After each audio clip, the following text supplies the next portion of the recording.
May mga pagkakataong handa nating ibigay ang buong tayo, pero hindi pa rin ito magiging dahilan para makuha natin ang isang bagay. Magpapakatotoo ka, pero hindi ka pipiliin.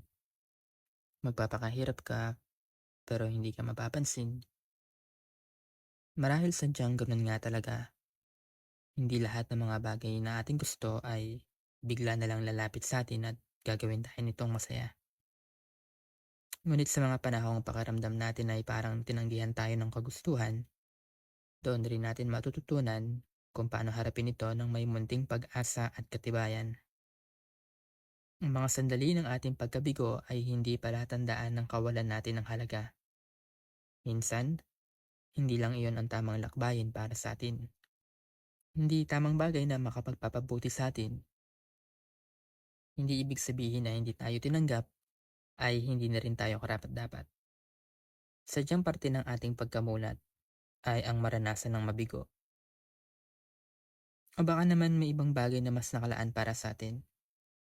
Bagay na hindi pa natin nakikita dahil abala ang ating puso sa pagkanlong sa mga alaala ng pagkakataon na hindi bumukas at sa mga biyaya na hindi natin nakamtan. Ang bawat pagkasawi natin ay magbibigay ng mga aral na dapat nating matutunan. Ang tanging tanong na lamang ay kung handa nga ba talaga tayo na harapin ng isang masakit na katotohanan mula sa ating mga pagkasawi. Hindi man natin hawak ang mga magiging resulta ng ating hakbangin, kontrolado naman natin kung paano tayo dito magbibigay tugon. Pwede kang magmarahuyo at patuloy na husgahan ang sarili mo ng hindi patas. Pero pwede mo ring tingnan ang bawat kabiguan bilang pagkakataon upang maging mas matalino, mas matibay, at mas handa sa kung anuman ang mga bagay na susunod. Isang halimbawa nito ay ang mga taong sumikat at nagtagumpay matapos maranasan ng paulit-ulit na pagkabigo. Si J.K. Rowling, bago maging isa sa pinakamatagumpay na manunulat, ay nakatanggap ng maraming pagtanggi mula sa iba't ibang publishers. Si Walt Disney ay minsang tinawag na kulang sa imahinasyon. Si Oprah Winfrey ay tinanggal sa kanyang unang trabaho bilang news anchor dahil sinabing hindi siya bagay sa telebisyon. Si Colonel Sanders ng KFC ay mahigit 1,000 beses tinanggihan bago may naniwala sa kanyang recipe.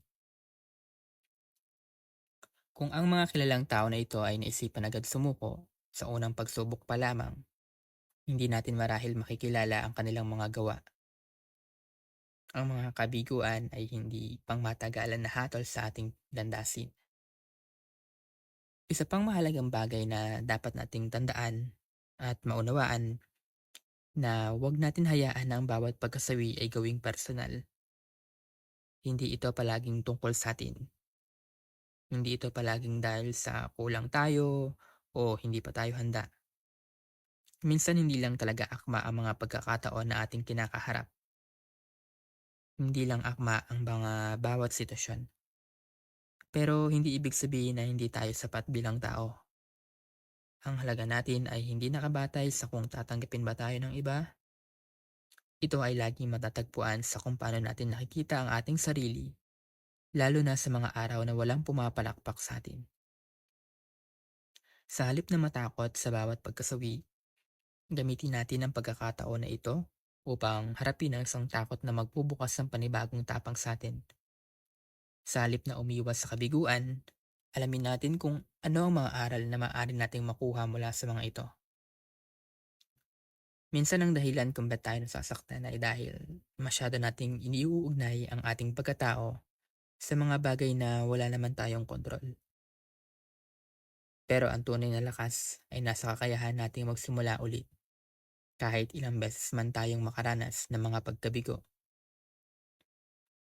Kung tayo man ay iniwan, tinanggihan, o hindi nagawang piliin, huwag nating hayaang magtapos ang ating sarili sa mga bagay na ito.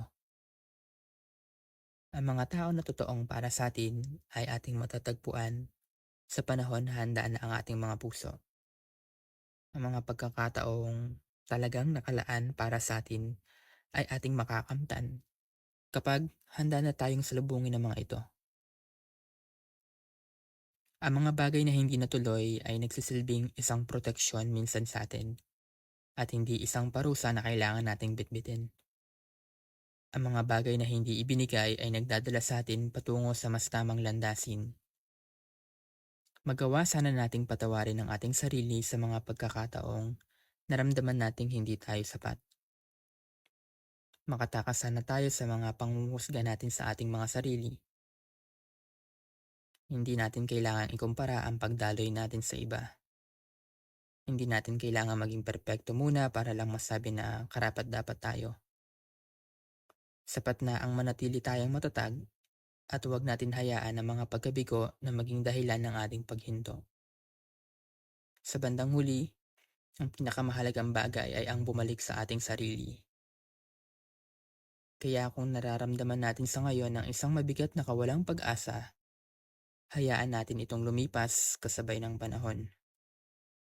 Magpahinga kung kinakailangan, ngunit huwag nating hayaan na ang isang kabiguan ay magdikta ng buong landasin na nais nating paroonan. Dahil minsan, ang hindi ngayon ay daan patungo sa oo na matagal na nating hinihintay.